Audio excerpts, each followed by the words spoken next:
There is a place that is spoken about only in whispers, a dark area that spawns the beginnings of urban legends, a place where anything can happen and usually does. During the light of day, it hides just outside of view, but when the sun goes down, spirits, creatures of the night, roam free, and things do go bump in the night. It is in every state and every country, and there is no escaping it, no matter how safe you feel behind your locked doors and latched windows. So we invite you to turn down the lights and turn up your radio while we join Dave Schrader and Tim Dennis, your hosts, on a journey into the darkness on the edge of town. Hello and welcome. It's a brand new week. You're tuned into the best in paranormal talk radio. This is Beyond the Darkness. I'm your host, Dave Schrader, along with me from the Supernatural News Desk, Mr. Tim Dennis. Today we're going to shift things around a little bit. We're going to begin with the Parashare segment of our show, and we'll do a little bit of supernatural news in a bit. I wanted to start it off this way because I know there's a lot of you that wish we could still take phone calls and hear from people that have had experiences. Well, we've kind of found a way to do that today. Joining me on the show right now is Keith Scales. He is the tour manager of the very haunted and historic hotel, the Crescent Hotel, and he's here to talk to us about this and a really cool event that's coming up there. Thanks a lot for joining us tonight, Keith. Oh, you're very welcome. Thanks for having me on, Dave. How long have you been associated with the Crescent? I think I'm going into my 7th year. I started as a ghost tour guide, and eventually now I manage the tours there at the Crescent Hotel and at the sister hotel in Eureka Springs, Arkansas, which is called the Basin Park. Also has a reputation for being haunted, but not nearly as much as the Crescent Hotel. Why is there such activity right in that general vicinity? I mean, was there a historical battle or fight or something that took place there? I'm really glad you asked me that because I think it's important to understand the Crescent Hotel. You have to understand its location, which is at the top of a big hill, hardly a mountain, overlooking a village called Eureka Springs. Eureka Springs was founded around a healing spring, ancient Osage and later Cherokee spring, that was lost when the Native Americans had moved out of the area. The location was lost for a long time, although it was known about in legend, and then eventually it was rediscovered. And when it was rediscovered, suddenly a valley that had been empty, hidden, and lost, and hardly populated for centuries, was filled with 15,000 people, all sick, bringing their ailments and their caregivers with them. And there were no services, no sanitation, no anything there for a couple of years, really. And so a lot of people lost their lives in that valley, although also a lot of people claim to have been cured by the waters. But I think that probably wherever you walk around Eureka Springs, there's probably somebody under your feet. There was no official graveyard there for quite some time, and so I think people were buried just where they fell. And that's the town that after 4 years, the Crescent Hotel was built above. It was built in 1886, took 2 years to build out of limestone. It's like a castle in the Ozarks. And then a lot of things happened within the building that make the building particularly active. Would you like me to get into the Crescent Hotel history? Well, I certainly would. Yeah, we'd love to hear why these places are so... First of all, you mentioned one of the keystone aspects of a haunting and why some locations are haunted is we believe that it may have something to do with the principles of the material that make up the location. And you said that it's made of limestone, which has been hypothesized for quite a while that may kind of record hauntings, may record historic moments, and that's that stone tape theory that surrounds it. So you've got an entire building kind of built on this limestone. Plus, I'm guessing there's good underwater currents around there, quartz. You've got a pretty good, base for having a really solid kind of energy-infused haunting area. Yes, all the elements. If it's true that those things lead to residual hauntings, and if it's going to happen anywhere, it's going to happen here. It's a limestone building on a limestone mountain, and we've had speakers come over from Tahlequah, the Cherokee capital, to talk to us. And according to Cherokee beliefs, the spirits hang around running water. And there's a lot of running water because limestone, as you know, it's more or less like a sponge. By the time you get over the rain-fed springs, there's 63 rain-fed springs in this very small valley, and so the water is continually running.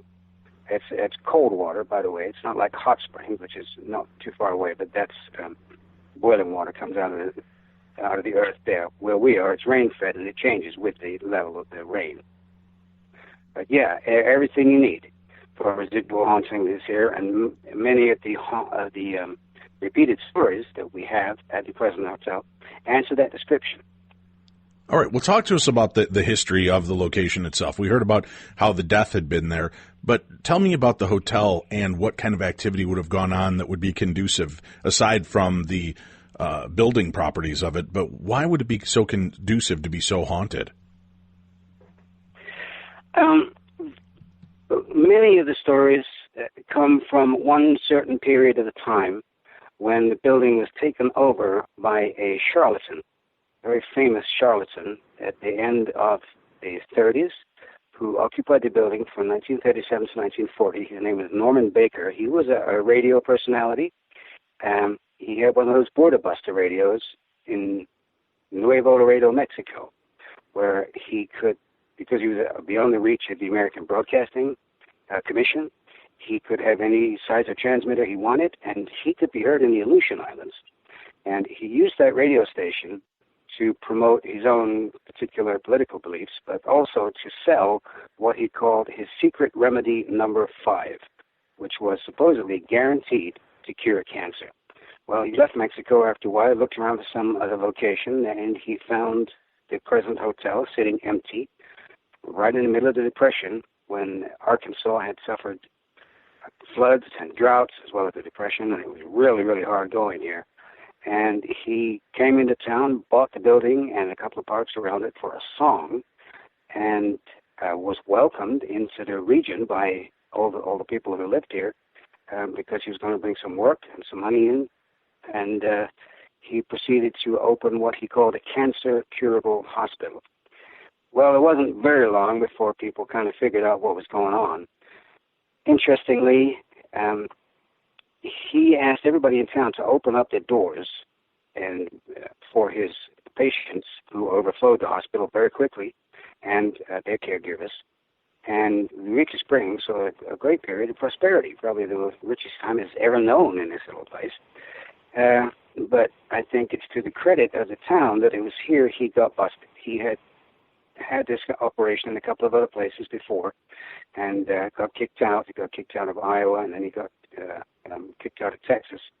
And then when he brought it here, finally, this was where they nailed him. They couldn't get him on anything medical because there was nothing that could be proved one way or another, because nobody could cure cancer at the time. So they got him on mail fraud.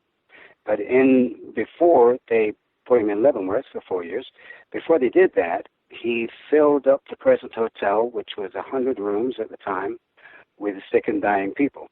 And the rooms were pretty small. He put a lot of people in each room, and apparently they used to sit out in the hallways to communicate with each other and spend their days. And so if you were walking up and down the hallways, you were walking through a pretty grisly sight, really, a very, very sad sight. All these people who were terminal, because that's the kind of people he invited to the hospital. He said, "You tried x-ray, radium, and surgery. It didn't work.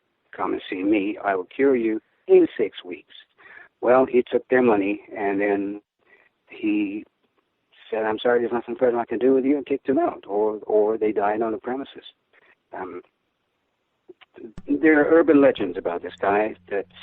Do we have any idea how many deaths took place on site?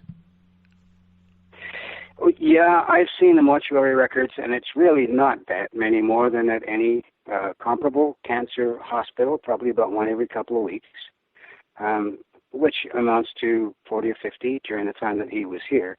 I said there are urban legends about him that inflate that number to 400 or something like that, but I had found no evidence that he went up that high, and no evidence for a lot of the other things he was accused of, which was doing experiments on people's bodies and cutting up their bodies and hiding them in the walls or burning them in the forest around the hotel. All that kind of story that developed, B-movie kind of story, I believe, is absolute total baloney.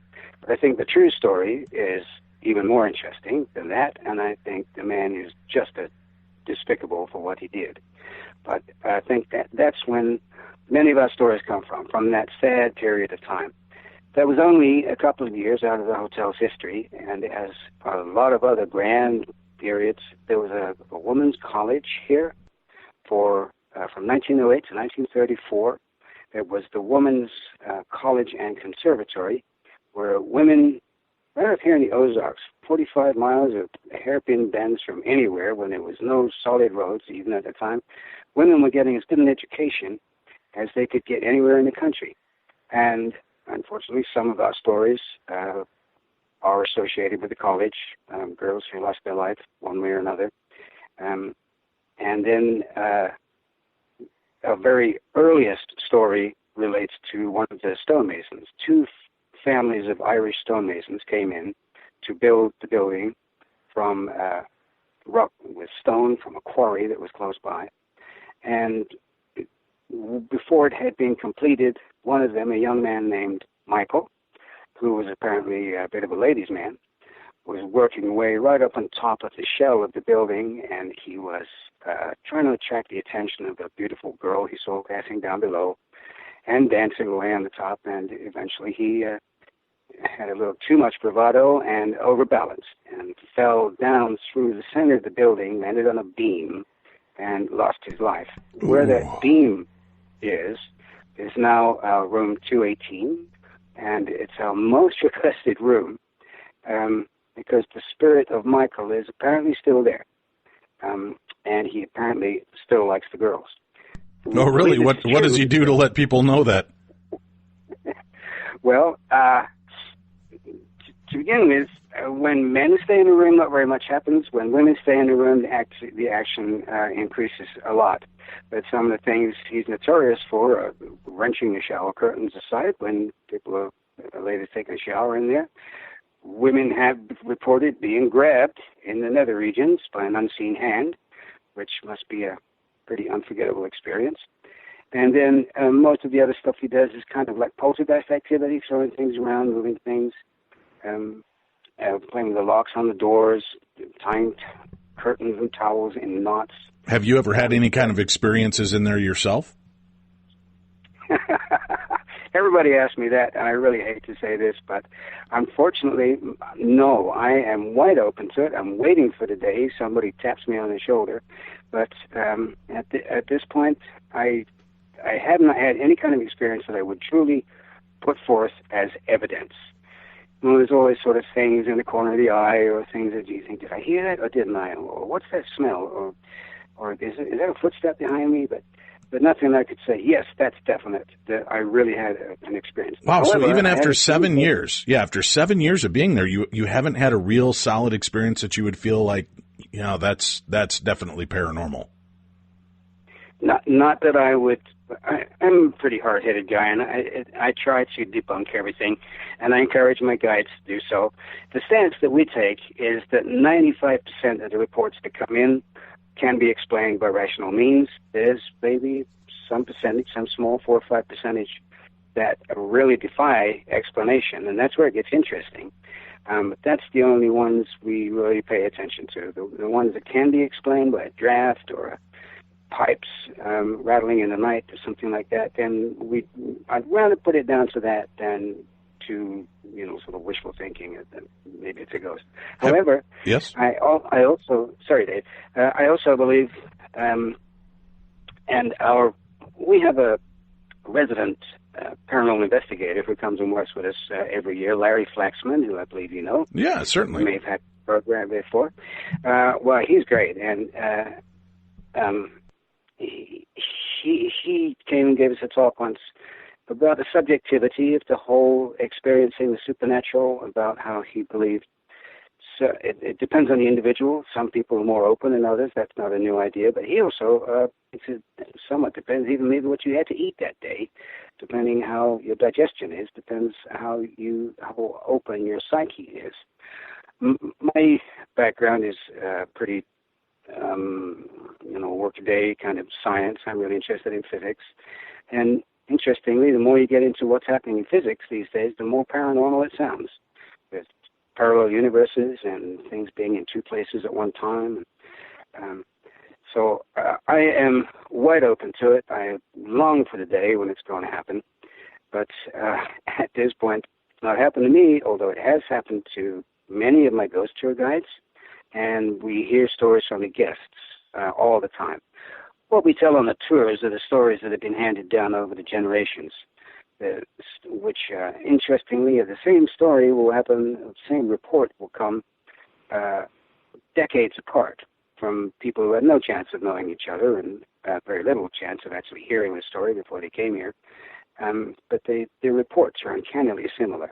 So I know there's something going on. I know there's a lot going on in the hotel. I don't know what my problem is. Maybe they know I'm the supervisor, so they stay away from me. Or maybe they're all making faces behind my back or something. But do people have many scary encounters there, where they're just absolutely flipped out by what kind of activity has taken place? Once in a while, we've had people leave in the middle of the night. We've had people move into a room and then move out again almost immediately. We've had people see things in the mirror, coming at them out of the mirror, and run down and said they needed a different room right away. Well, wait a minute. You say it so matter-of-factly. What do they say is coming out of the mirror at them? A pair of hands is what we hear. That's the story that we've heard several times, including in Michael's room, that a woman will look in the mirror and a pair of hands will reach out of the mirror for her. Again, those one-off stories are not the ones that we report. We only, on the tours, we only tell the stories that we've heard many, many times. Right. Well, I'm just curious about that. That's frightening to me. Hands reaching out of mirrors. That's awesome. Right. I mean, then that whole mirror philosophy too, that they can use it to kind of traverse between their reality and ours, as portals. And usually if it's mirrors facing one another, they say that that's when activity can really amp up, and you can get all kinds of chilling activity. The hotel is known as America's most haunted hotel, and obviously it's got a good reputation for that. You've got people leaving in the middle of the night, people wanting to change rooms because they're getting things taken place, blankets and sheets being yanked off them, curtains being ripped back. I mean, people that come there, if you were going to give them room 218, do you have to warn them if they're not familiar with the history of the hotel, or do they just kind of leave it up to the people to find out on their own? Well, it sort of depends who's working in front desk that night, but I think they should all be warned. It's not just room 218. Let me back up a little bit. The hotel has always had this reputation. I've found articles going back 50, 60 years where they talk about some of the stories that we still tell. We had a night manager who was there when I came there, who'd been there about 20 years. He said that he grew up in the hotel. His mother worked there, and she used to bring him to work every day.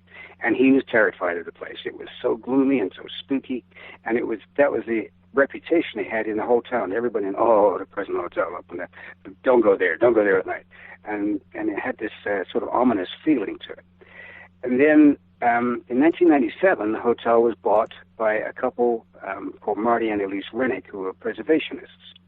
And they came to Eureka Springs. They fell in love with the town, as you will fall in love when you come to see it, which I guess we'll talk about next. But when you're there, I know if you haven't been in Eureka Springs before, you're in for a lovely surprise. Marty and Elise bought the hotel, and they inherited a 100-year tradition of ghost stories with it. But in 97, it was probably not a good idea for hotel owners to talk about the hotel being haunted, because at that time it would have kept a lot of people away. But now, thanks to programs like yours and TAPS and the other programs, more ghosts you got, the better off you are. We do have a lot here. Well, Marty and Elise did not, in fact, try to sweep it under the carpet. They brought in two mediums. And these are the guys that you can see in the TAPS episode 13, Ken and Carol. They came and they investigated the building. They read all the rooms, the corridors, the work areas, and they came to the conclusion that just about every square foot of that building is active. And they started the ghost tours. Well, this night manager that I was talking about, who said it was so spooky when he was a kid, and then he went away, did some other things, came back later in life, and then he was night manager for a long time. And he said that during the time that he'd been there, before and after the ghost tours, he felt the atmosphere in the building change. He felt that the building is still extremely active, but the hostility level has gone down. He doesn't felt like like people used to feel unwelcome when they crossed the threshold, like it was a dangerous and scary place and that they were not wanted there. But he said now he feels like there's just as much going on as there was, but it doesn't have that frightening aspect to it. And his theory, for what it's worth, was that it was just because we did the ghost tours and told these people stories and sort of respected them and gave them their space and their respect, which is one of the things we always do. I know there are some people are... Right, yeah. And a lot of hotels that have had success with that, right, that are very haunted, they're respectful to their ghosts. I know the Palmer House here in Minnesota, the Stanley Hotel in Estes Park, Colorado.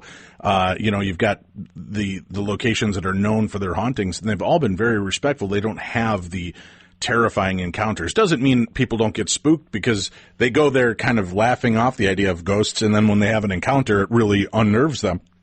But these aren't headless, revenge-seeking spirits we're talking about, right, Keith? This is just a historic location filled with energy, history, and some lingering spirits. Well, that's what I think. We get all kinds of people on the tours, and obviously everybody has their own belief system. And some people claim that they are demons in certain parts of the building, but I don't go for that. I don't believe it at all. There is one area of the building which is the most active of all, the spookiest, where we end the tours, and that's the place that the cancer doctor used as a morgue, still called the morgue. And it's not cosmetic like a mortuary should be, with white tile and everything. It shows the disrespect the guy had for his patients. The fact that he used this was sort of fairly grimy place in the basement to store his bodies. That's the most active place, and that's the place where if people feel, sort of creeping terror, it might be down there. What kind of creepier things have been known to happen down there? Now, I'm coming in. I just want people to know I'm going to be going there. They've got their ESP 2018 event that's coming up, and it's the first and second weekend in January. I'm going to be there the second weekend. I'll be doing a talk and part of a panel discussion as well, but I'm coming in Thursday. I expect you to show me some of these most haunted spots, Keith. I got to get in there and check this out for myself. Maybe we'll even do a show from the Crescent at some point during our visit there. Well, this place is a movie set. Although you don't have to do anything to it to make it highly picturesque. It's worth it. TAPS has been here. Several programs have been here. Right. But what's so creepy about that specific vicinity? I mean, do people do they ever get touched by the spirits? Do they hear DVP, the direct voice phenomena, where they can hear it out loud? What can you tell me about that specific area? The worst thing that's happened, I think, and it's happened to at least 3 people that I know, people have turned up with scratches. The typical, it's, almost prototypical, 3 red lines on the back, and it's turned up on people who didn't feel it happen, took their shirt off and said, oh my God, where'd they come from? That's the spookiest thing, I think, that's happened down there. But what we do at the end of the tour is we take a EMF meter, and we'll put it on the floor. The floor is solid concrete on bedrock, so there's nothing underneath it. And it's below and away from any kind of electrical impulses. And we'll turn out all the lights, and we'll stand in a circle around it and put out a little call and say, is anybody here with us tonight? And the meter will flash red. And, here's the subjective part. Is some of my ghost tour guides, it happens to pretty much on a regular basis. Some of them get conversations going. They say, flash once for yes, twice for no. I'll ask them questions, and they'll get a fairly lengthy conversation going on, which seems to be uncannily on point. It just seems like it could be said that it's all random, it's just accidentally happening, it's just protons flying around, making the red lights flash on and off, but sometimes it just seems that that's not a sufficient explanation. There's too much communication going on here. Other people, myself, it very rarely happens with, but 2 or 3 of the guides, and I've got to say that female guides, seem to have great rapport, and that's a very interesting part of the tour at the end to see. It doesn't always happen, but I would say probably in a week, we do tours every night. In a week, probably 3-4 nights out of a week, a little conversation gets started through the ghost meter. Well, I'll be putting it to the test while I'm there. I'll be bringing out my SLS camera. I'll have my recorders and try to see if we can connect with something. Maybe we'll even do a little Facebook live stream to the viewers and listeners. So keep checking in, and I'll update you as we get closer to that, and we'll see if we can do a little live stream from the Crescent while I'm on hand. And I'll be using some of my equipment, and we'll see what we can find there. I'm excited to get the chance. I've never been to the Crescent. So the idea to get in there and have a chance to see some of these places, investigate it for myself, and be a part of this group, I'm really excited. And you've got Larry Flaxman, who's going to be leading ghost hunts. You've got Sean Paul and Juliana Fay from the Intrigue Theater are going to be on hand as well, and there's part of their show. I do want to mention that, too, before we forget.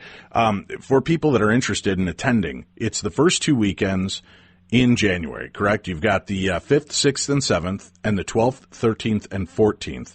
And I'm going to be there part of that weekend, the 12th, 13th, and 14th, if people are interested in coming on out, meeting me, and getting a chance to hear my talk and be a part of that Q&A panel. People can find tickets where if they go to America's Most Haunted Hotel.com, and we're going to put a link up for that so that you can find it and be able to click on it to order your tickets and join me out there if you're interested. This is going to be amazing. And people can go see the Illusion show as well. Is that correct? They can. We're taking an excursion out to the Intrigue Theater, which is just a few blocks away from the Crescent Hotel. Also in a nice, spooky old building, Old Baptist Church, that was built in 1901. And our focus every year, this event, the ESP, Eureka Springs Paranormal or Extrasensory Perception, has been going on for about 7 years. And it's expanded so that now we actually are in 2 hotels. We spend a couple of nights in the Crescent Hotel and in a sister hotel, which is in downtown Eureka Springs, just steps away from the original Healing Spring, and it's a 7-story hotel.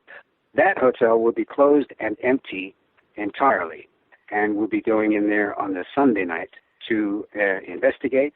I'm going to have a seance on the Crescent Hotel on Saturday and a seance in Basin Park on Sunday. We've never done that before at Basin Park. But also there are some activities for people to do during the day, which this year we're focusing on the same idea that some people seem to be very much in touch with their own X factor or their own abilities to see the future or to read people's minds or to see spirits. Other people don't seem to be in touch. And is it a fact that we can all do it if we just switch on that light? Or are some people just born with abilities that other people are not born with? So we're going to be investigating that. And so we had telepathy testing. We have a psychomantium there for people to go in and gaze into. And those, and I know you're familiar with it. I'm sure many of your listeners are familiar with it. Right, yeah. We've been doing experiments with the psychomantium at many of our events, and people walk out sometimes having life-changing, life-altering experiences with what they're able to see just in that 10 to 15 minutes that they're doing the psychomantium experiment. Yeah, it has amazing instant results almost. And we're setting ours up in the penthouse where this Norman Baker, the dreadful doctor, lived, which is at the very top of the building. And when you're there, you are at the highest point in the Ozarks. And that's where we have it all blacked out, and we have a mirror and a candle in there, and that's where the psychomantium is set up. Oh, that sounds eloquently creepy. Perfect fit, Keith. I can't look forward to this any sooner, man. I wish it was already January. I'm looking forward to the holidays, but I want to get to the Crescent, and I hope many of you will join us. I know there's some tickets that remain for both weekends, a handful that are still available, and they can go to that website. They can order. They can call. Right? Because if they want to order, can they do it over the phone or do they have to do it strictly online? No, they can do it over the phone. It's 479-253-9766. And they should order right away, because we keep a lid on it. You know, we could probably sell out the hotel, but if we were to do that, then we wouldn't be able to have very authentic ghost hunts, because there'd be just too many people in every room. There are now 82 rooms. 7 of them are known to be highly active, but as I say, there's something going on everywhere. And the active rooms are thrown open 24/7 during ESP weekend for people to come in and investigate all night long. So there's activities for them during the day, and then the investigation goes on all night. Larry will be there leading the investigation the first weekend. The second weekend, we are delighted to have you with us. If you would participate, we'd just love to have your expertise. Oh, you know it. I'll be more than happy to be a part of the ghost hunts. I'll bring along my toys, and we'll have a wonderful time. I'm very much looking forward to it, Dave. I'm so glad you're coming. Yeah, I am too. And again, tickets and all the information, we're going to have a link up for that right on our site. I see an 800 number, 877. Is that a number they can call as well? That is another number, yes. Yep. We just completed the schedule, the hour-by-hour schedule today, and it will be up on the website on Tuesday, I think. There's sort of general descriptions of what the package is, what's involved in the package that they can buy, but the hour by hour, exactly what goes on, will be in detail on the website in a couple of days. That sounds fantastic. We'll put links up to that. So if you guys are interested in being a part of the history and haunting of one of America's most haunted hotels at the Crescent Hotel in Eureka Springs, Arkansas, then join me the second weekend in January, and I'll put up the link for that so you can see that. All right, it's time now to turn to your emails as we begin our real Parashare right here on Beyond the Darkness. All right, our first email starts off, Dear Tim and Dave, I really appreciate you guys using my story about my dream visitation from my grandmother. It meant a lot to me as well as my mother, who I showed the episode to. Well, you said you wanted another story. Hopefully this one will live up to the hype that I gave in my previous email. Wow, look at that, Tim. Somebody actually sent us an immediate story after they said they would. I don't believe it. It's true. It's true. I've got it right here to read it. All right. It says, I know out of all the paranormal experiences I've had, it's one of the scariest things that's ever happened to me. But what makes it even better is that I wasn't the only person who was there to witness it. So at least I know I'm not completely crazy. This is my encounter with what I think was a shadow person. I lived with one of my best friends for a couple of years before my girlfriend and I got a place together, and it was a fun couple of years. At first, it was my buddy who bought the house, me and another of our friends. Well, eventually, the other guy moved out, and it was just my buddy and I there. We worked nights, so I only really got to see him a couple hours a day, Monday through Friday. We had both noticed weird things here and there, lights turning on by themselves, loud bangs upstairs or on the main floor while we were in the basement. Things would get moved and then disappear, and disembodied footsteps could be heard throughout the house. You know, the typical Hollywood movie stuff. The front door would somehow unlock and swing open when only one of us would be home at least a couple of times a week. And it was the kind of door that had old hinges that was really hard to actually push open. Now, my friend has a very timid German Shepherd named Ellie, who I would catch sometimes playing with someone I couldn't see, and then other times she'd yelp or act terrified of some invisible force. That's what used to give me the chills. So after a while, I thought maybe there were two different ghosts in the house. Since Ellie would act so differently at times, either that or the ghost was bipolar. One night, my girlfriend and I were cleaning my room and the living room down the hallway after my buddy had gone to work. And in the room across from mine was a bedroom that had a sunroom attached to it. My friend always left both doors open because Ellie liked to look out the windows in the sunroom. But at night, it was fairly dark in there. I sometimes would think I saw a person sitting in one of the chairs in that room, but I would flip the bedroom light on and realize it was just a shadow from outside or something else was casting that appearance. Well, on the night I saw it again, I didn't think much of it. That is, not until my girlfriend kept pausing to look into that room every time she passed by to go into that room. I asked her what was wrong, and she said there was nothing wrong. She just kept doing it, and I kept pestering her about what was she looking at. Finally, she said, it looks like there's a man sitting in that chair in there, but I think I'm just seeing things. I laughed and told her that I see that all the time and it's just a trick of the eyes because of the lighting. I told her to watch what happens when I turn on the lights. So we're both standing in the doorway of the bedroom, and I lean into the room so I can click on the light, and as I do, the room fills with light that, bear in mind, spills into the sunroom and hits this chair on every other occasion. Hits this chair, and the shadow is still there. I feel a shock of pure terror shoot through my body. My heart drops to my stomach, and I can't believe my eyes. The light is just hitting this blackness in the shape of a man wearing a hat, like a fedora or something, and I can't even see through it to the chair. It's like a solid person with no details about them. My girlfriend, very much unaware of my terror, just casually states that the shadow is still there, and somehow, even though I'm screaming on the inside, I manage to calmly say, "Yeah, that just happens sometimes. It's weird. Well, I'll just close this door so we don't have to look at it anymore." And I click the light out and shut the door. She asks me why I shut the door, and I tell her I just felt like closing it and urge her that we should just go downstairs and watch some TV instead. She was confused but agrees to. I don't tell her what happened until the next day, but she's annoyed that I didn't tell her right away, but I guess I was trying to keep her from getting scared, and that I didn't want to show her how close I was to wetting my pants. I never saw that figure in the house again. That and both my girlfriend and I have seen odd shadows in our new apartment and that we live in together now, but nothing so clear or so perfectly shaped. Hopefully it didn't follow me after I moved in, but it's never hurt me, so I'll just go with we're both safe for my own sanity's sake. That's my story. Thanks for taking the time to read it if you choose to. My girlfriend and I just booked our cabin on the Jericho cruise next year, so hopefully I'll get to meet you guys on there. I hope you both and your families have a great Christmas and a wonderful New Year. Sincerely, Nick from Ohio. Yeah, that's coming up, man. What is it? About 10, 11 months away for the big Jericho cruise. Are you a little psyched for that, Tim? Oh, just a little. Just a little? Just a tiny, tiny bit. October 27th through the 31st, Dave. I have it memorized. I could practically read off the lineup to you. I know we don't have that much time, but yeah. The reunion of good old JR and Jerry the King Lawler on the ship. Oh my, yeah.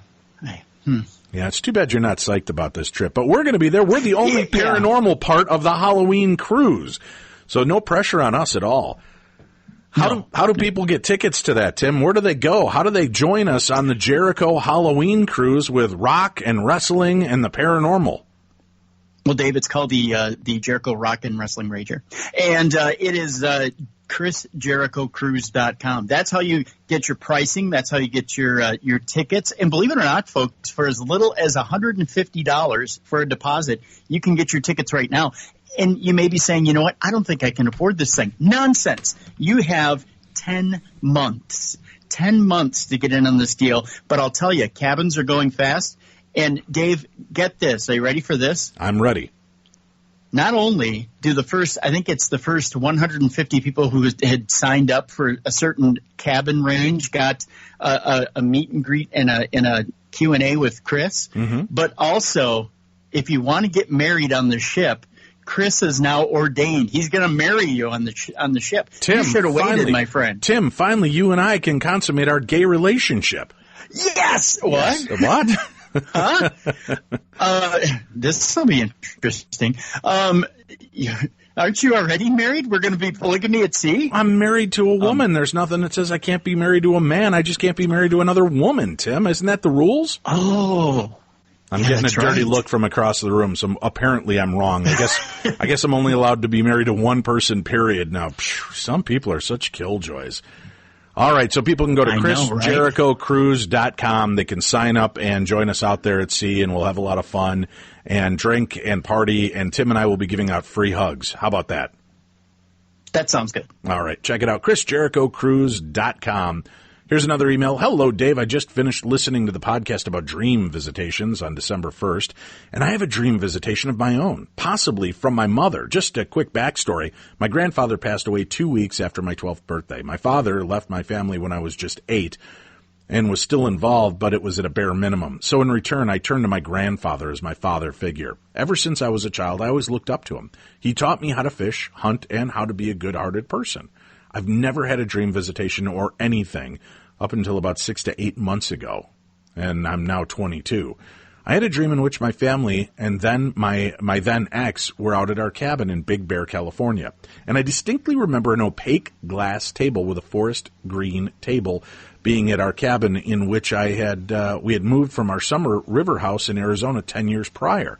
My family and I were moving furniture into our vehicle, and she asked me to move this table. I politely agreed, and when I bent down to lift the table, a second arm came down. It was familiar but different.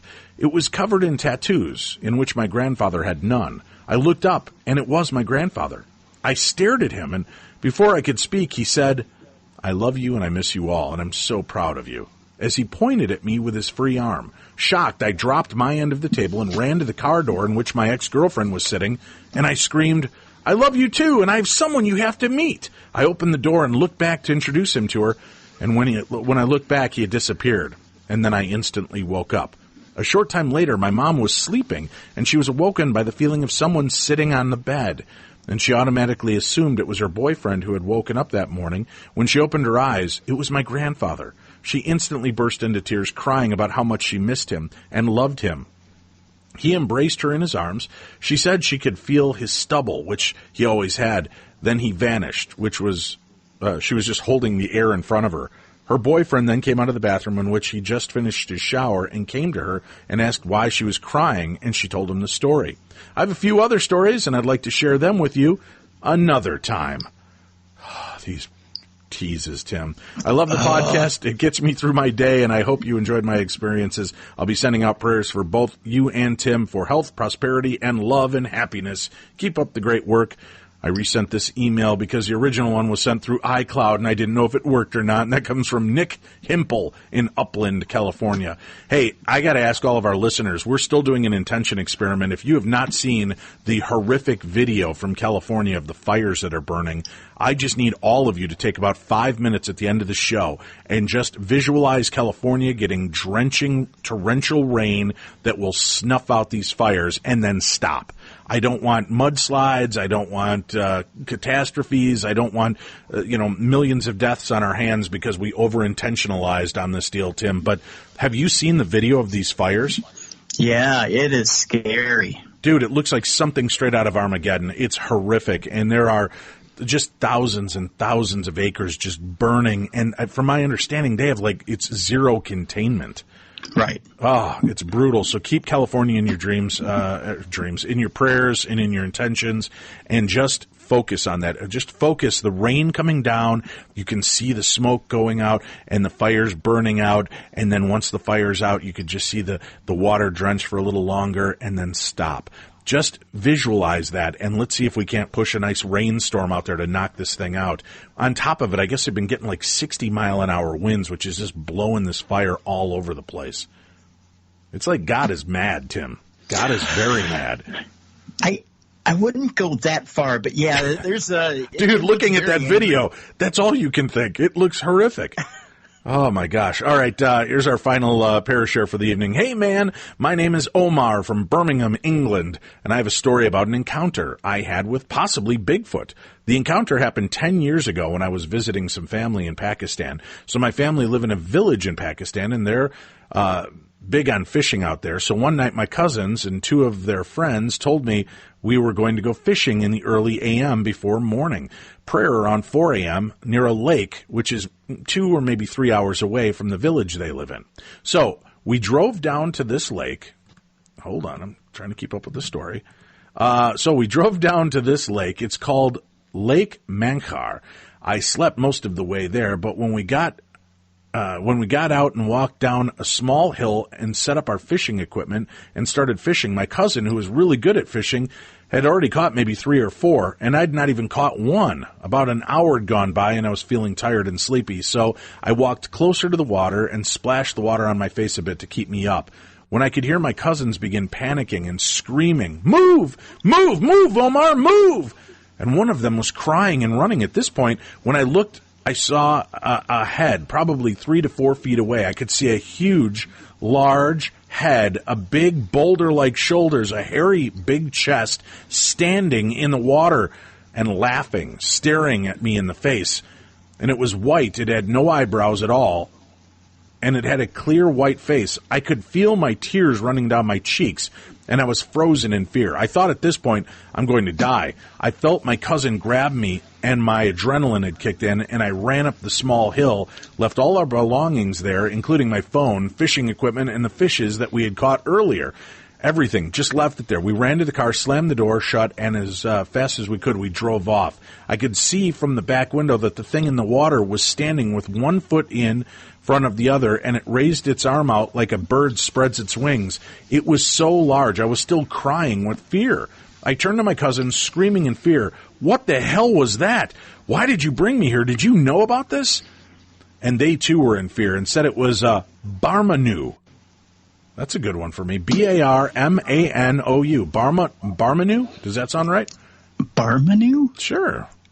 And that they lived in the mountains and near the lake, but hundreds of years ago, my older cousin told me that they had, but they lived there hundreds of years ago. My older cousin told me that he had, that's why punctuation is important, folks. My cousin told me that he had only heard stories about them as a kid and thought it was just bull. You know, stuff that parents tell their kids to make them listen and scare them into not playing outside late. When we got back, I approached my uncles and father and told them what we'd seen, and they told us off for going out to that lake. And my father's uncle had told us experiences he had had with one of those when he was younger. I was more scared than I ever told my father. I don't want to stay here any longer. I couldn't sleep, eat, or even go to the bathroom. I was still shaken in fear. I felt ill. My father flew us back to England 3 days later. And over time, I overcame it. But now I'm 25 years old, and it's been about 10 years since the experience. But I still avoid lakes and all rivers altogether. I kept this encounter to myself for a long time. My father told me not to tell anyone in England what happened, as they wouldn't understand. I didn't want to come across as a loony. Only recently, a friend of mine who listens to Beyond the Darkness podcast convinced me to share my story. Omari, thank you very much for sharing your story. We appreciate that. It's a good one. It's a good one. All right, we're going to take a break. When we come back, it's Supernatural News, some of the weirdest and most bizarre news from around the world with Timmy D right after this.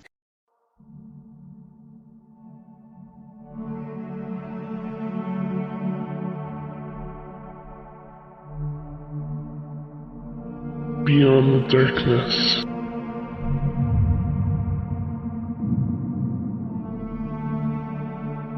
Hey, welcome back to the show. Remember, it's Christmas time. If you're looking for the perfect gifts for your paranormal friends or yourself, check out darknessradio.com. Click on our Killer Deals link, and you'll be able to check out all the cool swag, all the books you hear on our show, all of the guest stuff that we've got, plus some cool stuff that Tim and I have hand-selected for the site. As a matter of fact, we put a link right here on today's episode as well, so you can just click it. It'll take you right there. It just says, click here to get the book or click here to get the cool swag. Click on those links, it'll take you in, and then every time you want to make a purchase through Amazon, use that link, and a small percentage goes a long way to help out this show with all of our administrative and hidden costs. So please do that. We can continue to bring the show to you free and as limited commercials as we possibly can. And if you're interested, I've only got a handful left. I do have the Paranormal Challenge DVD set that I was part of that mini-series on the Travel Channel. I was the lead judge for all the episodes. And I've got a couple of those sets left, and they're $30. I've also got autographed copies of my book, The Other Side. That's $10. You can get both for $40, or you can get them individually. Just email me, dave@darknessradio.com. That's dave@darknessradio.com. It's $30 for the book, $30 for the DVD set, $10 for the book, or $40 for the pair, $3.95 shipping and handling, out the door to you. Email me, dave@darknessradio.com, and we'll get you taken care of on that. All right, Mr. Dennis at the Supernatural News Desk, where shall we begin our odd journey tonight? Well, Dave, everyone's always saying to me, gee, Tim, why do you even bother with politics on the show? Why do you do politics on the show? What is it with the politics sometimes on the show? So I figured I'd go right to politics, Dave. What? Politics? Yeah.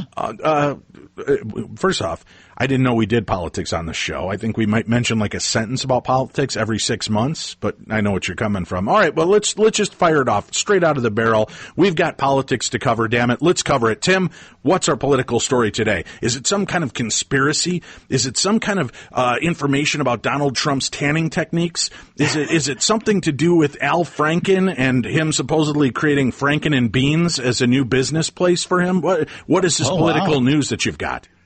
I bet he was showing his Franken and Beans. No, this, Dave, neither falls on the side of Democrats nor Republicans. This is neither right nor left. This is neither American nor North American or South American. What this is, Dave, is Cambodian politics, and it has everything to do with a dragon-controlling king. And what? Wait a minute. Yeah. Are we talking about a new episode from Game of Thrones? No. No, we're talking about the volatile world of Cambodian politics, Dave.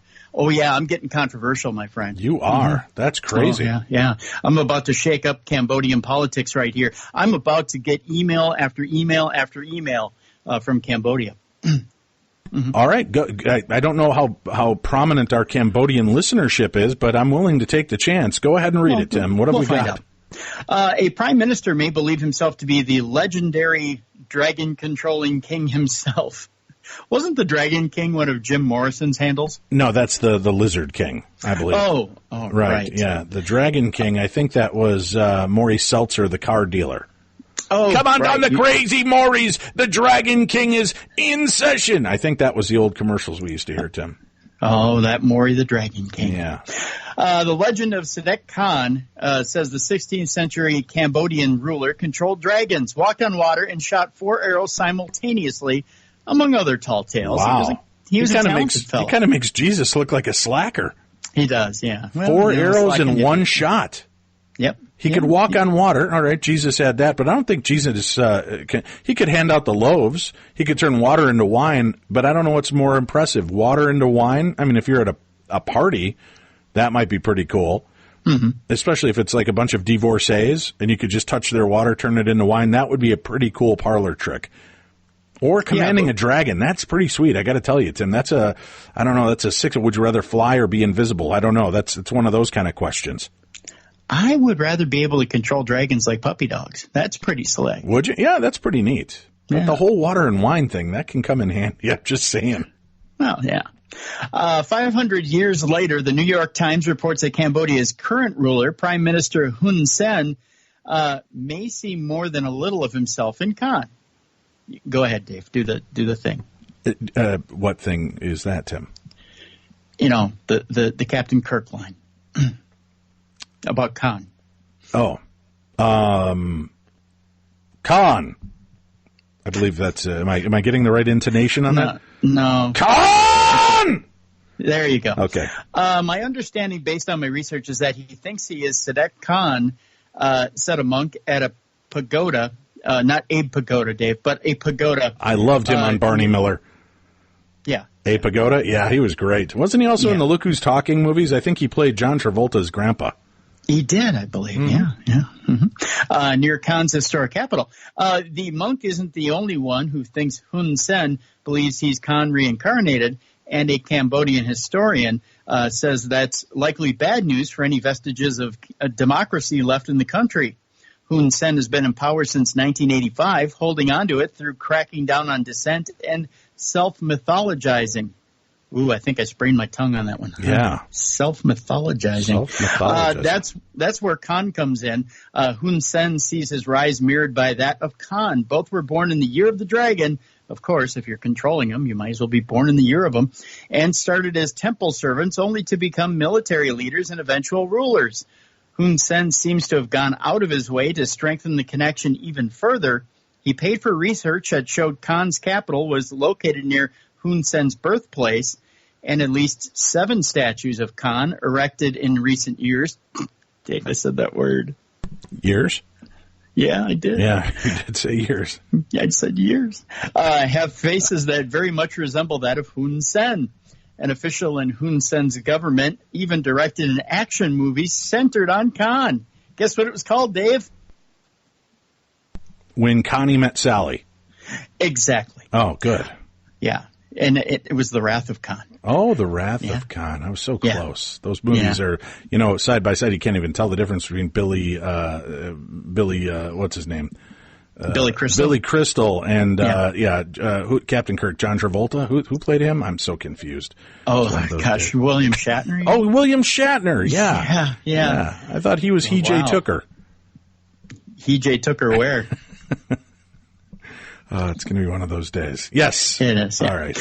But Hun Sen's apparent Khan obsession is having a major impact on Cambodia's future. A month after noting in a speech that Khan purged, quote-unquote, difficult people when he took over, oh boy, Hun Sen broke up an opposition party ahead of 2018 elections and jailed or exiled its leaders. Very interesting stuff indeed. So the Dragon King lives, Dave. He's over there in Cambodia. There you go.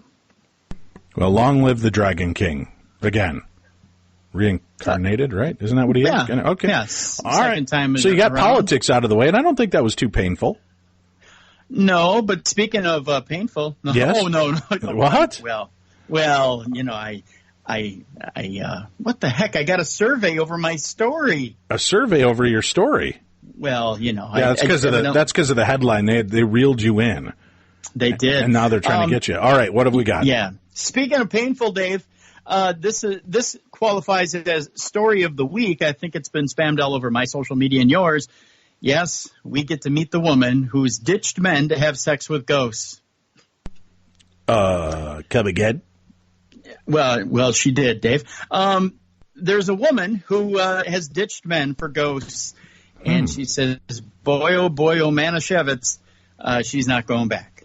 Really? Yeah. Wait, are you saying goats? Like, no. Or are you saying ghosts like boobs? Boo. There you go. Really? So she's given up men to have more spiritual love with ghosts. Oh, it ain't spiritual, my friend. Mm-mm. She's taking all comers, if you know what I mean. Wow. Mm-hmm. All right. Mm-hmm. Women in the UK are ditching their male lovers in favor of ghosts.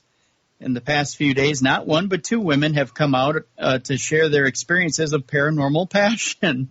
Ooh, that sounds like a cologne we could put out. Robots. Right. We'll talk about that too. But let's paranormal passion. That'd be a hell of a cologne. It would be. Yeah. Yeah. Kind of just a small hint of sulfur, and then kind of that gentle smell of fresh breeze, followed by death. I think. That'd be paranormal passion. I could be wrong. I don't know. Maybe a rotting corpse in there. No, that seems a little overboard. Just a little touch of death, Tim. It's all about the subtle. I know you like Axe body spray, but for the rest of the world, Tim, we like just that subtle scent. The subtle scent. It's supposed to draw the ladies in. Yeah, it does. It sure does. Draw them in. All right. Yeah. Some of them even have their own teeth, Tim. Really? That's the rumor. That's an option? I guess. All right. Get to it, son. A woman claims she had amazing sex, that's quote unquote, with the ghost of a 19th century man. How she knew where he was from, I have no idea. While another says she left her fiancé for a string of ectoplasmic encounters. Wow. She's stable. Would that be boo, chicka bow wow? See what I did there? Boo, boo, I do. Yeah. Yeah. Amethyst Hold on, realm. I can hear the emails now. Dear Dave and Tim, why do you two morons think you are so funny? You are not funny. Mm-hmm. My elbow is more funny than you two morons. Would you just stick to reading people's stories? And we don't want your commentary. So please, commentary took a long time to type. Oh boy. Please, in the future, just stick to reading stories. And always remember, I still love your show, even though you're both idiots. Thank you. Always and forever, your number one fan, Annie. Thank you, Annie. Yeah, thank you, Annie. Hopefully it goes a lot of typing, not many words. Wow. Maybe that'd loosen her up. Hey, now. Yeah.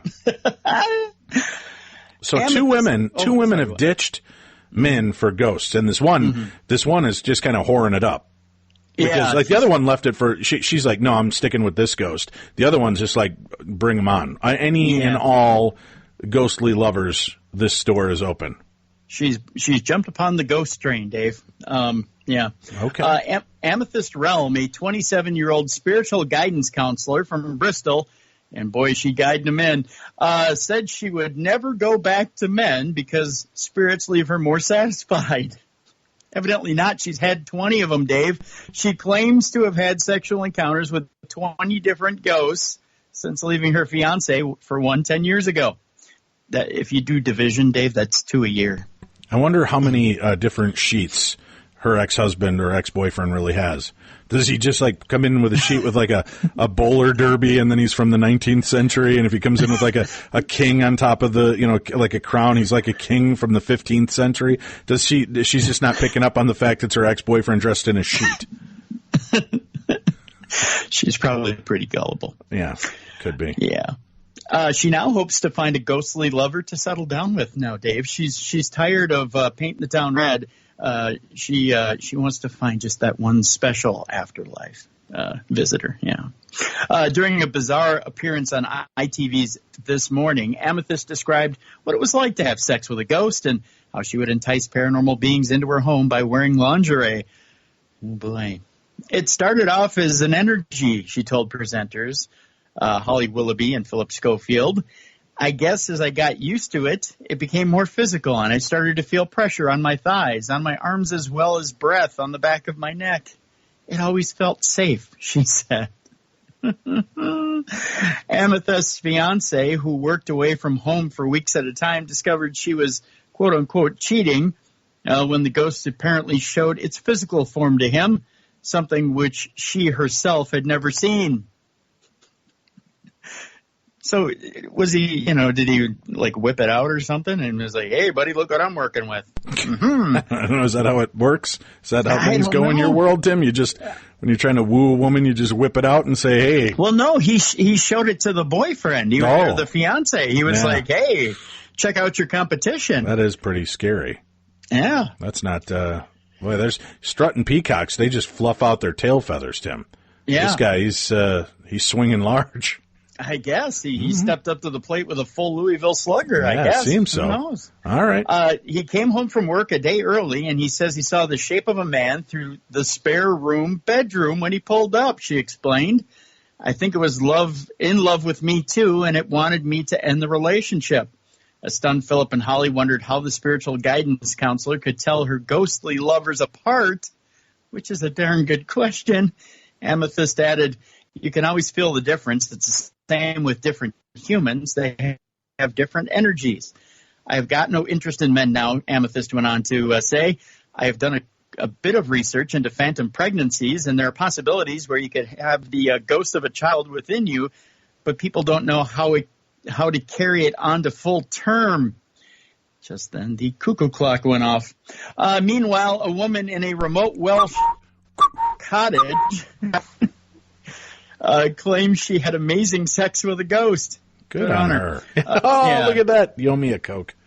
26-year-old, I'll buy you one. 26-year-old Sean Jameson says she had sex with a handsome man, at least she'd like to believe so, that she had spotted in a historic painting. She had moved into Is that the original Tinder? I think so, yeah. Did she swipe the painting right or left, Tim? She had moved into a fully furnished 16th century house after breaking up with her boyfriend of 3 years. Sean left London saying, "Everywhere I went reminded me of my ex. I needed a fresh start." And it was fresh paint, evidently, as well. Then she began having erotic dreams, reported Wales Online. "A few months after I'd moved in, I woke early one morning to find a dark-haired, very good-looking young man lying next to me," she said. "He was fully clothed in a loose white shirt, a neck scarf, and old-fashioned breeches. He had kind of a shimmer to him, and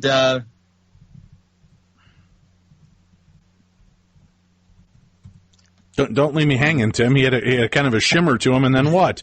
And then what, Tim? I need to know." He had kind of a shimmer to him. Yeah. And then Deja vu. I've heard that before. Hold on, pop-up ad. Pop-up ad, yeah.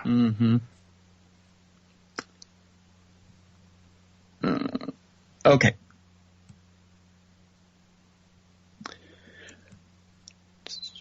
I got to my original spot. Okay. He had kind of a shimmer to him, as if he was behind a fluttering curtain. I told myself I was dreaming and rolled away from him. Man of mystery. I like that. I know, right? Come with a shimmery curtain. That's pretty nice. Well, this guy's making me look like a slacker. Sometimes I just show up in bed with half a ham sandwich and a glass of ginger ale, and I try to woo my woman with that. Boy, you're a catch. As I faced the wall, I slowly realized I wasn't asleep, and suddenly I was frozen with fear, she said. I felt a hand on my waist, but the touch was strange, light and cool, kind of like Barry White. Oh, yeah, babies. Yeah. She said she knew instinctively that he was a ghost and that she recognized him as a man in the painting. Then she said, we started to make love. It wasn't love to him, baby. It was just a good time. He was very gentle, and he stroked my body tenderly, she said. During the lovemaking, I sensed all kinds of things about him. His name, Robert, and when he lived over 100 years ago. She said, we didn't speak. It was as if he was communicating with me telepathically. His body was soft and light. It's because he's a ghost! Wow. You're an angry man, Tim. I know you don't like the competition. Well, she's a psycho. She's enjoying herself. She's having nuts. she's having sex with ghosts. Tim, how do you know she's nuts? Look at Lucy Liu had sex with ghosts. Bobby Brown had sex with ghosts. Kesha, sex with ghosts. Anna Nicole Smith. Are any of them crazy? Yeah, Kesha drinks her own pee. She's nuts. That was a while back. I think she doesn't drink pee anymore, Tim. She does. She has a pee martini every day at 4. I think that's a pee-teeny. Yeah, pee-teeny. Anyway, so she said, listen to this, even when he moved on top of me, pressing down, he felt almost weightless because it was your finger. It was very strange, but the sex was amazing. I was totally perplexed about what had happened. In fact, I started to wonder whether it had happened at all. It didn't. Spoiler alert. So sounds like sex with me. I don't know. Did something just happen or not? I'm not quite sure, Dave. So see, maybe I'm a ghost, Tim. I never even knew it. There you go. The ghostly lover, Darkness Day. Yeah. In the end, I told myself it was just a very vivid dream and put it in the back of my mind, she went on to say. Okay. She said they made love again in the morning, and then he got dressed and left the room. What a show-off. Wait, the ghost got dressed? So is it just like a big white sheet, and he puts on a sport coat and a hat, and he's like, I'm off to work, honey. Well, I got to go. Lots of hauntings to do. Yeah. I was expecting to hear his footsteps on the wooden stairs, but there was no sound. He wears loafers. Another day, another holler. That's what he said on the way out the door, Tim, huh? Another day, another holler. See, it's like it. You boo and a ghost and a holler. Yeah. All right, sir. I watched him through the open bedroom door, and I saw him kind of fade as he approached the top of the stairs. She got up and followed, but Robert was gone. There's just a note that said, thank you for a funky time. Call me up whenever you want to grind. No, Tim, that's a Prince song. That's Darling Nikki. Sorry. Come on. Sorry. Yeah. He appeared one more time after that, Sean recalled. It was nighttime, and I was just drifting off to sleep. All of a sudden, the duvet slid off me or duvet. What is it? No, it's duvet. Duvet. Is it? You had it right the first time. Just go with it. I know PA and duvet were a show back at the old place. Yeah, that was duvet. Yeah, okay. The duvet slid off me, and I could feel a cool hand running up my thigh under my nightshirt. Wait a minute. Under my nightshirt, she could feel it on the thigh. This must be a very long nightshirt. It must be, yeah. Okay. It must go down to the old lane. So this is kind of like the equivalent of the drunk text or drunk call, right? She didn't see him for a long time, then all of a sudden out of the blue, he's like, hey, baby, I miss you. I miss you a lot. This is back. You're not mad, are you? Come on, I'm a ghost. Give me a break. I'm on the other side in junk. It's hard to write over there. You know, there's no such thing as time over. So technically, I was just here. Yeah, I was just here. Mm-hmm. Yeah. Sean said that she knew he wouldn't be back. I sobbed after he left that night, she confesses. I guess I had fallen in love. Oh, my. Sean is now in a relationship with a living man. Really? But I've heard... Really? Yeah. Yeah. Does he have a strange collection of white sheets in his closet? that come from different time eras. When I first told him about Robert, he thought it was funny. No, really? Mm-hmm. He reckons it was just a dream, but I know it wasn't a dream. It was real. And the sex was as good, if not better, than any other sex I've had. Just don't tell my boyfriend that. And that's the name of that, too. All right. Good to know. Interesting. All right. Where are we going to go next in the world of supernatural news? And that's why we deserve sex robots. Just saying. We go on, Dave, to aliens. Aliens. And how the shocking claim that this person summoned aliens using experts' techniques before being hounded by a UFO. It's an extraordinary claim for sure, but here's the story. Paranormal researchers are investigating claims that a man was hounded by bizarre lights after trying to summon aliens with a technique reportedly used by an expert. See, never use the stuff you learn on the show. It just might happen. I rest my case. The witness.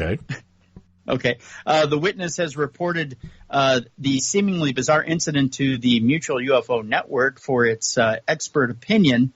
U.S.-based MUFON is the world's largest organization dedicated to UFO and alien research and investigation. The witness, who has not been named in a report released by MUFON, said they attempted to contact 5 protocol technique used by Dr. Stephen Greer while in New York. Dr. Greer, a former emergency room doctor, is one of the most foremost alien believers in the U.S., who campaigns for the government to release the truth about aliens on Earth. He also claims to be able to contact or summon aliens through a Contact 5 protocol and teach others how to do it. Witness said in their report, I was walking with a companion from my home in Long Island City on 24th Street. Another light remaining stationary over that location had changed color from purple to red in response to a specific request from me. Ooh, look at that. At Stephen Greer's online direction, when a similar purple light was seen hovering above a supermarket strip plaza on the south side. Immediately upon making eye contact, it began to follow us and continued to until arriving at Home Depot, where it, for lack of a better description, waited for us at least a half hour until we came out. What probably thought you were bringing it some sort of building supplies. I'd wait for you too. Also exhibiting the same behavior when exiting a Popeye and Food Bazaar on the way back. It probably was waiting for a 2-piece and a biscuit. Popeyes. God, I love that chicken for Popeyes. I do too. You know, if I were a UFO and I were waiting, I would wait for you as long as you were in Popeyes. Yeah. I would hope you were bringing me something. Yeah. I'm just saying. So another of them seemed to join in with that one that was waiting for them that had first appeared to that person there. Probably because you went to Popeyes. Popeyes is the international food of peace and love to aliens. Hey, I thought that was International House of Pancakes. Well, there's that too. Yeah. MUFON is investigating the claims. Scott C. Waring, editor of UFOsightingsdaily.com, needed his quota of articles for the week and got involved in this one and gave his reaction. He said, do I believe the eyewitness? Yes, of course. Do I believe it's a UFO? It's an unidentified flying object, and of course that's the definition, silly. Mm-hmm. It could be a craft of some sort, or it could be the rarest of rare, an energy being. Such beings are said not to not take much notice of humans. So if this is one such alien being, then they are truly lucky. An energy being or astral being is a theoretical life form that is composed of energy rather than matter, but there is no evidence to support their existence. Mr. Waring added, I see no light beam, no laser beam that would indicate that this is being made from the ground. I have a laser that is ultraviolet, purple, and its beam is visible. There is no beam here. It's coming from the sky. Express.co.uk showed the images to debunker Scott Brando, who runs the website UFOofinterest.org. He discovered that the purple lift had been seen in the same area 2 years before, and it was down to a science exhibit. He said that purple light was already seen in the same location in December of 2015. That time it was the New York Hall of Science that installed new lighting on one of their exhibition spaces. It becomes more apparent when it's overcast and very cloudy. So there you go. All right. Where shall we go next in the world of supernatural news?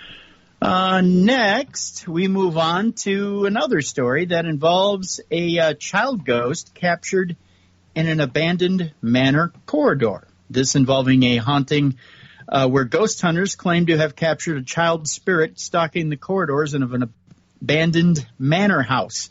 Eerie footage captured last month in Wentworth Wood House in Yorkshire appears to show a child-sized apparition move across a hallway. Paranormal team Soul Reapers only spotted the spooky sighting after taking a closer look at the videos after exploring the 23,000 square meter building, and now believe it was the figure of a child appearing from beyond the grave. Wentworth Wood House is located near Rotterdam and is the largest private house in the UK and previously housed student accommodations, but has only been open to visitors for the last decade after falling into disrepair. In the video, you can see a dark figure just standing there watching the cameraman, team member Mark Vernon, who claims to have the ability both to hear and speak to spirits. We didn't see it until we reviewed all the footage afterwards. We were quite lucky. We'd only been there for about 2 minutes before we caught it. We had heard some reports of hauntings there, people saying not to go there, and that definitely seems to be the case.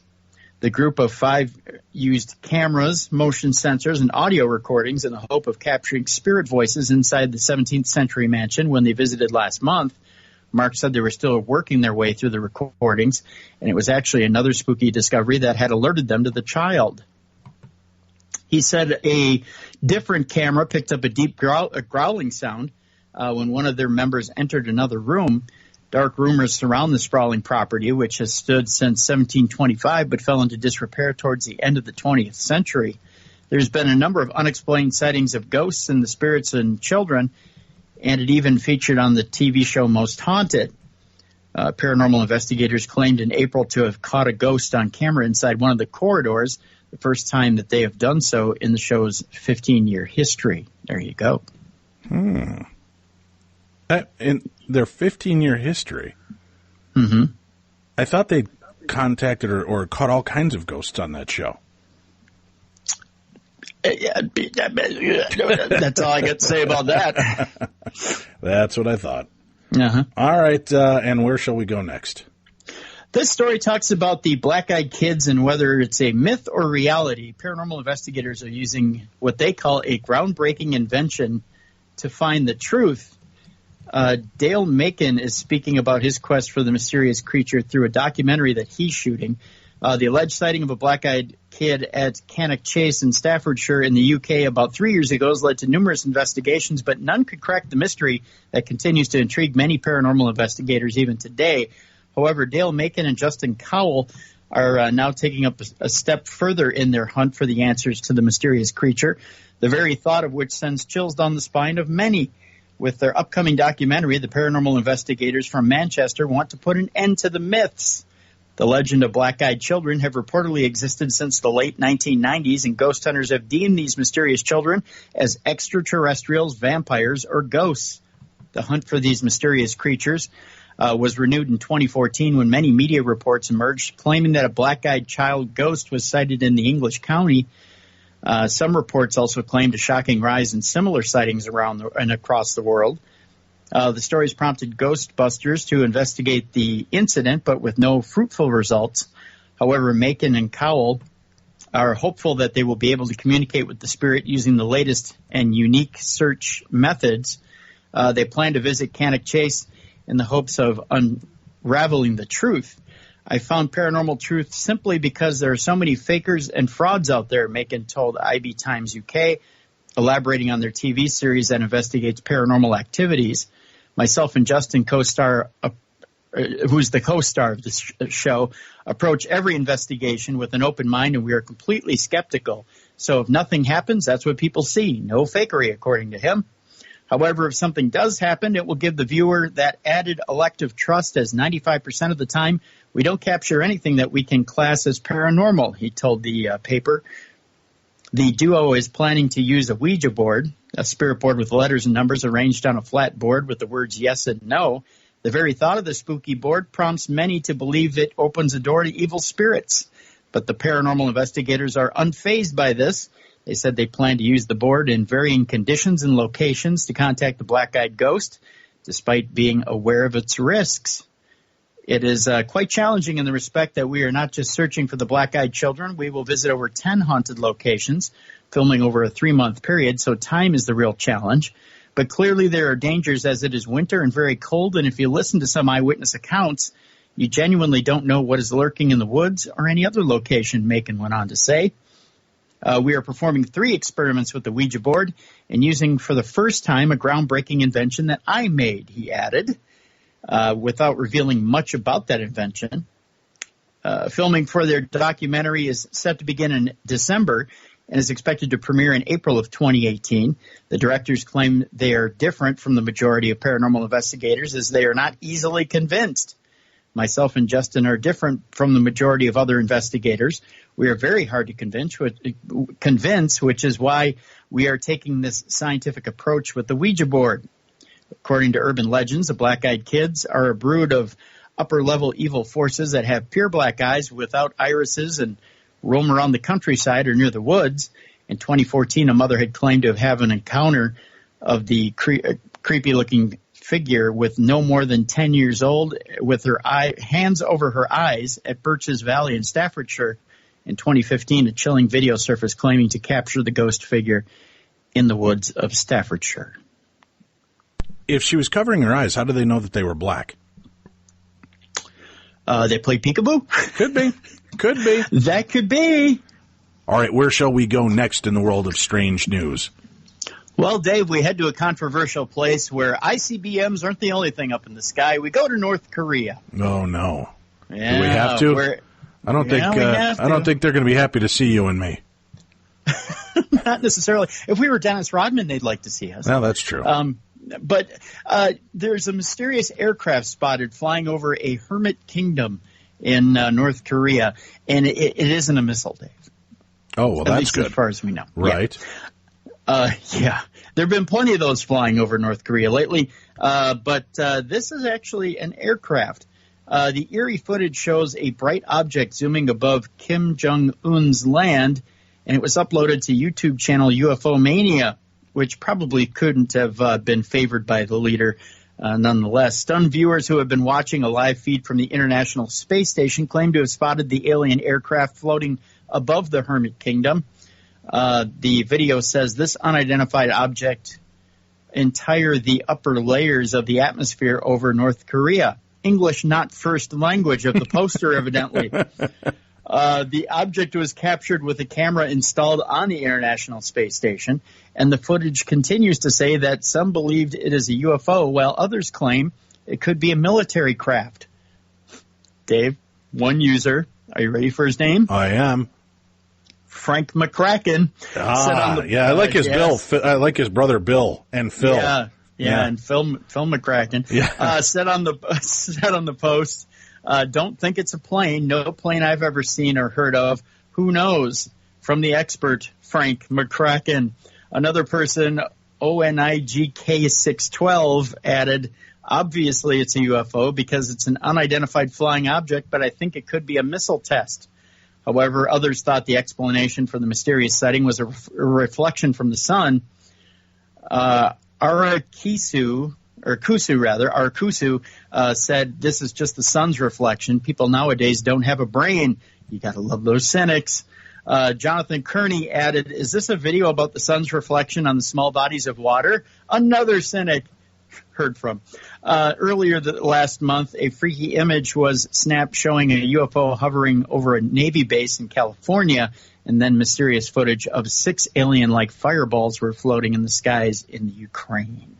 But that's the long and short of what's floating over North Korea and the skepticism that follows. It's interesting, though, because they have admitted to firing off these missiles, and we've heard about UFOs hovering over nuclear silos and nuclear ships, and it does make you wonder if they are starting to see some kind of activity over that area.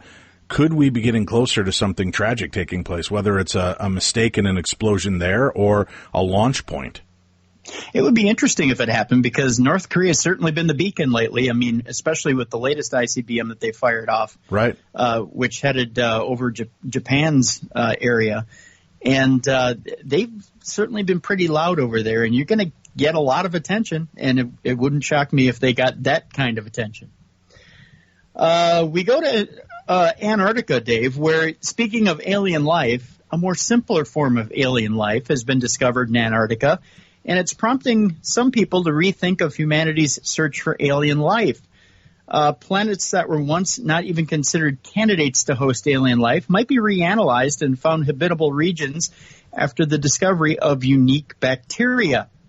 Bacteria discovered in the icy continent of Antarctica is set to change the way that humanity looks for alien life on other planets. To date, our search for habitable worlds, which could host alien life, has been guided by what we know about our life-conducive conditions here on Earth. But in a new breakthrough, researchers have discovered a bacterium in Antarctica that can survive solely off chemicals in the air. No oxygen. The microscopic organisms can survive just off hydrogen, carbon monoxide, and carbon dioxide, opening up new possibilities about the existence of extraterrestrial life forms living in harsh conditions.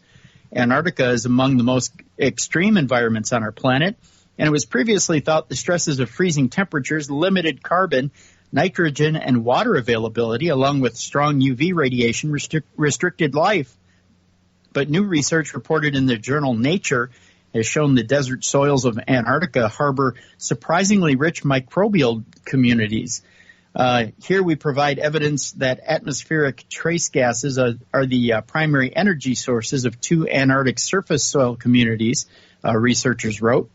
We propose that atmospheric H2, CO2, and CO provide dependable sources of energy and carbon to support those communities, which suggests that atmospheric energy sources can provide an alternative basis for ecosystem function to solar to geological energy sources. Essentially, the bacteria can survive with little sunlight or no geothermal energy and extremely limited nutrients. The discovery was the result of DNA sequencing and analysis of soil samples collected from the icy continent. Although more extensive sampling is required to verify whether this process is widespread in terrestrial Antarctica and other habitats, our results provide new understanding of the minimal nutritional requirements for life and open the possibility that atmospheric gases support life on other planets, according to the researchers. Astronomers have historically sought out the potential presence of water when looking for planets which could support life, but the bacteria findings show it's not the only indicator sufficient for life. Exoplanets that were once not even considered to be candidates to hold life might be reanalyzed to find habitable regions, according to lead researcher Dr. Belinda Ferrari. I didn't know that a doctor could be named Belinda Ferrari. It does sound like a stripper name. No offense. No offense, doctor. Ladies and gentlemen, now welcome to the stage, Belinda Ferrari. No, that sounds sexist and rude, but it is Ferrari. It just sounds like one of those names, yeah. I'm not going to lie, Dave. It does excite me a little bit. It's pretty. Dr. Belinda Ferrari. But that's pretty exciting stuff. Yeah. And Dr. Ferrari said this new understanding about how life can still exist in physically extreme and nutrient-starved environments like Antarctica opens up the possibility of atmospheric gases supporting life on other planets. And like she said, there is more than one habitable atmosphere for these bacteria to grow, and where there's bacterial life, there could potentially be other life. So they're kind of rediscovering their parameters in which they can find new ecosystems. So there you go. All right. Good news on that front. And how many more do we have to go here? I got just one more here. Just one more. Our nart is coming to an end. Suddenly I'm talking like the Swedish chef from the Muppets. Our nart is coming to an end. All right. What is our final story for the evening? Well, if you're ready for this, Dave. I am. NASA's going to make a big reveal here. What? On Thursday. Mm-hmm. Have they been looking into Uranus? Well, they have, Dave. And they might have found some bats. No, what? I don't know what that means. Did NASA discover alien life? The space agency is about to make a big announcement this week, unveiling the latest success of the Kepler Space Telescope, the most prolific exoplanet finder in history. According to a NASA news release issued this past Friday, they issued it, keep in mind, on a Friday when things are very quiet in the news cycle. The Kepler mission has hit a major breakthrough with the help of artificial intelligence, and the space agency is eager to tell us all about it. To that effect, NASA has called a press conference on Thursday, December 14th at 1 p.m. Eastern Time to share the massive discovery with the world. The news release mentions AI as a key element in the epic find, noting its vital contribution to the latest Kepler encounter. The discovery was made by researchers using machine learning from Google. NASA officials write in the media. Machine learning? Yeah, some machine learning. Machine learning is an approach to artificial intelligence and demonstrates new ways of analyzing Kepler data, explains the news release after it spit in a platoon and ate a Ritz cracker. The highly anticipated reveal, which has everyone talking about a possible breakthrough in the search for alien life, will be streamed online at NASA Live as well as on space.com. NASA officials have announced the participation of Paul Hertz, director of the Astrophysics Division at the NASA headquarters in Washington. Joining him will be Kepler project scientist Jesse Dotson from NASA's Ames Research Center in Silicon Valley, California. Also attending the teleconference on Thursday will be Christopher Chaloux. I loved him in that one detective show. With the OCD. Monk? Tony Shalhoub. Yes, all right, yeah. I'm with you. See, I'm following. Thank you. Thank you for saving me on that one. Senior software engineer at Google AI in Mountain View, California, and Andrew Vanderberg, astronomer and NASA Sagan postdoctoral fellow at the University of Texas, Austin, on the day of teleconference, which most likely will announce a major exoplanet discovery. Twitter is expected to be buzzing as the space agency is encouraging the public to submit any questions regarding the big disclosure or the role of AI in the Kepler mission on the social media platform under the hashtag AskNASA. In a separate statement also issued on Friday, the space agency detailed the importance of machine learning and AI in another area of interest, namely space communications. NASA plans to upgrade its space communications networks by incorporating machine learning and AI into the complex software systems used to support science and exploration missions, a project known as Cognitive Radio, which doesn't describe this program. Not even close. By applying artificial intelligence and machine learning, satellites control these systems seamlessly, making real-time decisions, Dave, and reading like a second grader without awaiting instructions, explained Jeanette Briones from NASA's Glenn Research Center in Cleveland, Ohio. Nevertheless, we'll have to wait until Thursday to learn exactly how artificial intelligence benefited the Kepler mission. See? Artificial intelligence, not always bad, Tim. A friend to humanity. But now, you've read Dave, the story now. I think it's time to just admit it. Friend to humanity, Tim. No, Dave. This isn't over yet. AI, kumbaya. No. Dave? Kumbaya, AI, kumbaya. Let's not jump the broomstick yet, my friend, because here's how this ends. I've seen plenty of Terminator movies. Here's how this ends. Are you ready? You do realize you can't base everything that you think you know on that. I dare you to tell Arnold Schwarzenegger that.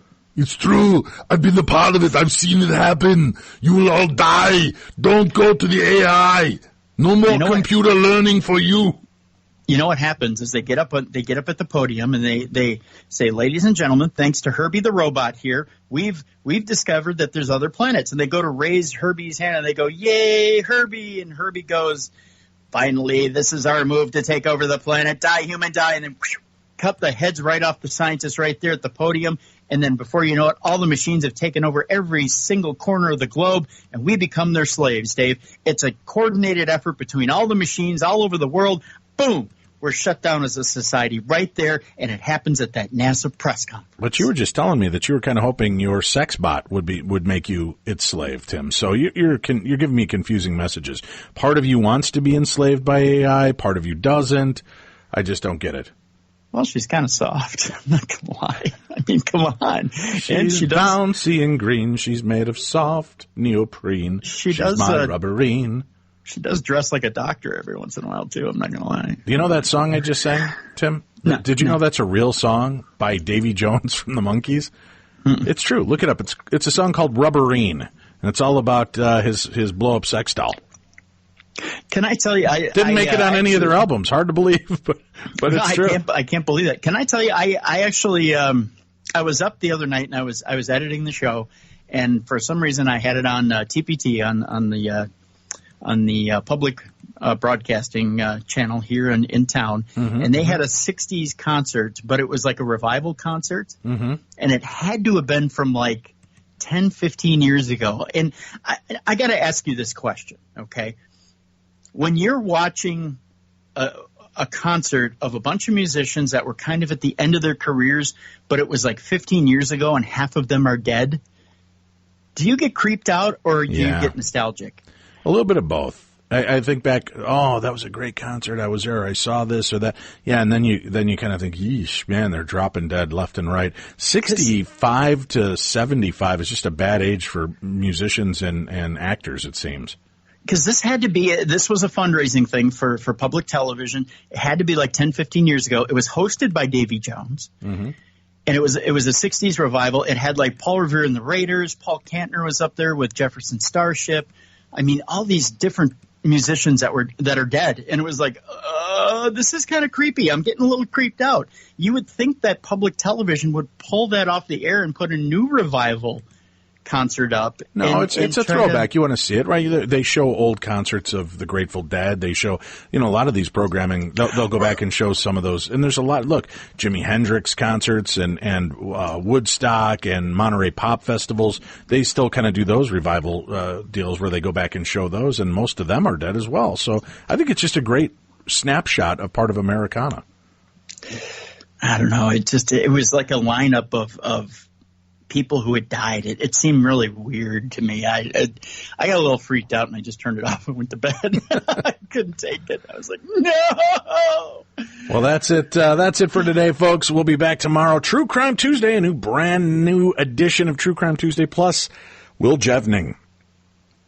He's joining us here on Beyond the Darkness. There is new stories. There are new encounters with our hairy friend, Tim. Bigfoot is on the loose, and we're going to hear some of the newest encounters going on tomorrow on the Best in Paranormal Talk Radio. And remember, if you want to sign up for the Best in True Crime Talk Radio, it's only $5 a month. It gives you access to 4 to 5 brand new 90 to 120-minute episodes of the Best in True Crime Talk Radio. You've thought about it. You've hesitated. Now's your time to take that shot. Christmas is around the corner, and you deserve the best. So why not get the Best in True Crime Talk Radio? Go sign up for it now. You can do that by going to darknessradio.com and click on the True Crime Tuesday banner. It'll take you right to our website. You can sign up. $5. That's it, folks. $5. You're going to piss that away on something stupid this week. Why not get yourself something that will enlighten, educate, and entertain you? And you'll be able to get access to all of our past archives as well from the last year here of the show. So go sign up for it right now. darknessradio.com. Click on the True Crime Tuesday banner, and you'll be a part of our world. That's it for today. We'll see you again tomorrow here on Beyond the Darkness.